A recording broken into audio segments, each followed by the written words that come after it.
안녕하세요. 인코랩TV 김승철입니다. 오늘 신형 제네시스 G90와 G90 롱휠베이스가 발표가 됐죠. 그래서 오늘 영상에서는 제 주관적인 기준으로 눈에 들어오는 신형 제네시스 G90의 특징들을 하나씩 좀 살펴보도록 하겠습니다. 일단 저 눈에 제일 먼저 들어온 거는요, 롱휠베이스 모델에 들어가게 된 48V 일렉트릭 슈퍼차저라는 것입니다. 그러니까 기본 모델은 3.5 터보 가솔린 엔진을 갖고 있고, 이 롱휠베이스 리무진 모델에만 이 48V의 일렉트릭 슈퍼차저를 적용했다고 하는데요. 아시다시피 슈퍼차저는 이렇게 엔진이 작동할 때 크랭크 축에 벨트로 연결이 돼서 엔진 회전수가 올라가는 것에 따라서 엔진에 추가적으로 공기를 집어넣어주는 과급 장치죠. 근데 일렉트릭이라는 것은 그런 엔진에 기계적으로 연결되어 있지 않고 전력으로 작동하게 한다는 뜻입니다. 원래는 12V 배터리를 사용을 하고 있는데요. 이 48V라는 것을 이 슈퍼차저만을 위해서 추가한 것으로 보입니다. 아직 재원표를 보면요, 이 슈퍼차저가 들어간 엔진의 재원은 공개되지가 않았습니다. 분명한 것은 마력이나 토크 부분에서 추가적으로 상승되는 것이 분명히 있을 것입니다. 그리고 일렉트릭이기 때문에 작동할 때 엔진의 출력을 까먹지 않고 순수하게 출력만을 보태는 그런 역할을 하게 될 것입니다. 기존에는 리무진 모델에 5.0 8기통 엔진이 있었는데 그것을 대체하는 개념으로 볼 수가 있겠습니다. 두 번째로 제 눈에 들어온 것은 멀티 챔버 에어 서스펜션이라는 것입니다. 에어 서스펜션을 국산차에 적용한 것을 최초로 사례라고 볼 수 있는데요. 그것도 그것이지만 이 멀티 챔버라는 수식어에 주목할 필요가 있습니다. 먼저 자동차의 현가 장치에는 이렇게 쇠로 된 코일 스프링이 있죠. 그런데 에어 서스펜션은 이 코일 스프링을 사용하지 않고 이렇게 공기 주머니 형태로 공기가 채워져 있는 에어 스프링을 사용하는 것입니다. 그래서 이 안에 공기의 양을 컨트롤을 해서 어떤 감쇄력을 변화를 주는 것이죠. 그런데 여기에 멀티 챔버라는 말에 주목할 필요가 있다고 말씀드렸는데요. 이 에어 스프링 내부를 3개의 챔버, 그러니까 하나,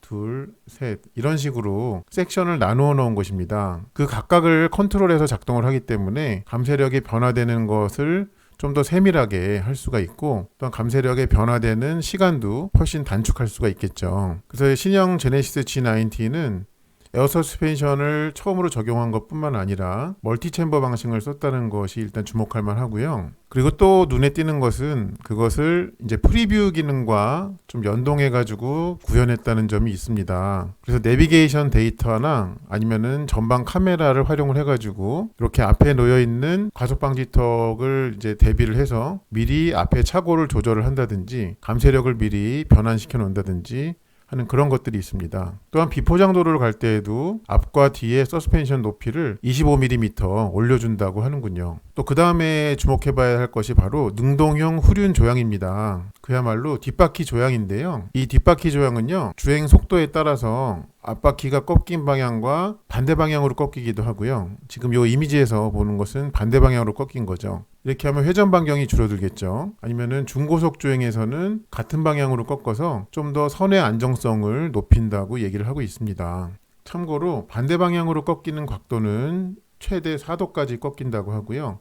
같은 방향으로는 최대 2도까지 꺾인다고 하는군요. 자, 그 다음에 브레이크 모드라는 게 또 G90에는 처음 들어가게 됐는데요. 기존의 현대나 아이오닉이나 제네시스의 여러 모델에 이미 브레이크 모드가 있었습니다만 그 차들에는 없는 또 한 가지 모드를 추가했더라고요. 바로 이 쇼퍼 모드입니다. 말 그대로 운전기사 모드라고 할 수 있는데요. 이 차는 직접 운전하는 분들보다 아무래도 운전기사를 두는 고객들의 층이 많을 것이기 때문에 거기에 맞는 브레이크 특성을 추가한 것으로 해석이 됩니다. 자, 그 다음에 또 눈에 들어오는 거는요, 주차 충돌 방지 보조인데요. 원래 이 기능은 이 후방으로는 기존의 여러 모델에 있었어요. 근데 신형 G90는 전방과 측방 상황까지 모니터링을 해서 거기에 맞게 충돌 방지를 보조한다고 합니다. 그래서 좀 더 나아진 거라고 볼 수가 있고요. 자, 또 한 가지는요, 원격 스마트 주차 보조인데, 이것도 물론 처음 보는 것은 아닙니다만 여기에서는 광각 카메라 기반이라는 게 주목할 필요가 있습니다. 그러니까 카메라를 기반으로 하기 때문에 기존에 이제 어떤 주차 보조는 다른 차들이 주차되어 있는 상태에서 빈칸을 찾아가지고 주차가 가능했던 반면에 지금 요 그림에서 보이는 것과 같이 이렇게 뚫려 있는 공간에 있다 하더라도 주차 선을 감지해서 할 수 있다는 게 큰 변화입니다. 그리고 또 한 가지는 기존의 직각 주차와 평행 주차뿐만 아니라 사선 주차까지 할 수 있게 한 점이 눈에 띕니다. 우리가 지금까지의 제네시스 모델에서는 에르고 모션 시트라는 이름에 좀 많이 익숙해져 있는데요. 신형 G90는 에르고 릴렉싱 시트라는 이름으로 업그레이드가 됐더라고요. 기존에는 앞좌석에서는 주로 운전석에만 채택되는 경우가 많았는데 이 에르고 릴렉싱 시트는 앞좌석과 뒷좌석 모두에 적용할 수 있다라고 합니다. 또 눈길을 끄는 것 중에 하나가요.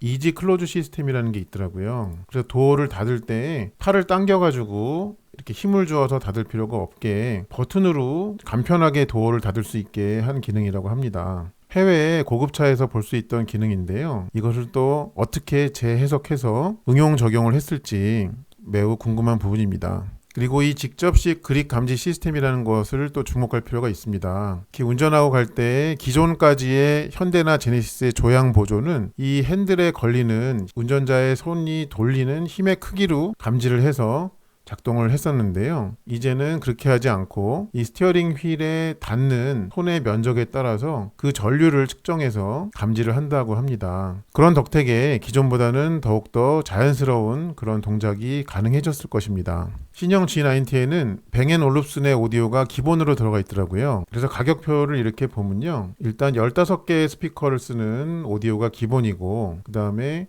이 세단 모델에서는 23개로 스피커가 업그레이드 되는 3D 사운드가 옵션으로 되어 있습니다. 그리고 여기에 보이는 버추얼 베뉴라는 그런 말이 있어요. 버추얼 베뉴는 말 그대로 3D, 그러니까 입체감 있는 사운드를 제공한다라고 하고 있는데요. 어떤 실내를 가상의 극장이나 아니면은 가정에서의 사운드를 구현했다라고 합니다. 그리고 여기에도 적혀 있지만 이 스피커에 장착된 위치가 헤드레스트와 헤드라이닝에도 돼 있다는 점이 좀 눈길을 끕니다. 실제 오디오의 음질은 어떨지 좀 상당히 기대가 됩니다. 자, 그리고 G90로서는 처음으로 파노라마 선루프가 들어가게 됐더라고요. 기존 G90는 일반적인 작은 선루프만 들어가 있었죠. 근데 이게 들어가면서 또 한 가지는 이렇게 좌우 측면에 무드램프가 추가적으로 적용됐다는 점입니다. 그리고 이번에 새롭게 나온 색상 이름 중에 눈길을 끄는 게 있습니다. 바로 여기에도 보이는 한라산 그린이라는 것입니다. 네, 그래서 이런 색깔과 색깔 이름에 한국 지명을 좀 집어넣었다는 점이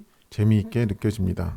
그 다음에 또 한 가지 눈길을 끄는 것은 무드 큐레이터라는 것이 있습니다. 이거를 특정 모드에 맞춰 놓으면 실내에서 들리는 이제 효과음 음악이나 아니면 실내 무드 조명이나 커튼, 마사지 같은 것이 한꺼번에 연동이 된다고 합니다. 이것도 어떤 느낌을 실제로 좀 주게 될지 눈길을 끄는 부분입니다. 마지막으로 눈길을 끄는 것은 뉴스페이퍼 우드라는 게 있습니다. 여기도 이제 설명이 적혀 있지만 재활용 신문지와 친환경 목재를 한 겹 한 겹 쌓아서 만들었다라고 합니다. 근데 여기 설명에 또 그런 말이 있어요. 이 은은한 신문 활자에 흔적이 더해진다라고 합니다. 그러니까 여기 지금 뭐 어딘가에 이렇게 신문에 적혀 있던 활자도 눈에 띌 수 있는 모양입니다. 실제로 봤을 때 질감은 어떨지 좀 그것도 궁금증을 자아냅니다. 네, 지금까지 여러분께 금일 발표된 신형 제네시스 G90와 G90 롱힐 베이스에서 눈에 띄는 그런 특징들을 하나하나씩 소개를 드렸습니다. 실제 차량은 아직 공개되기 전인데요. 어서 빨리 만나볼 수 있으면 좋겠네요.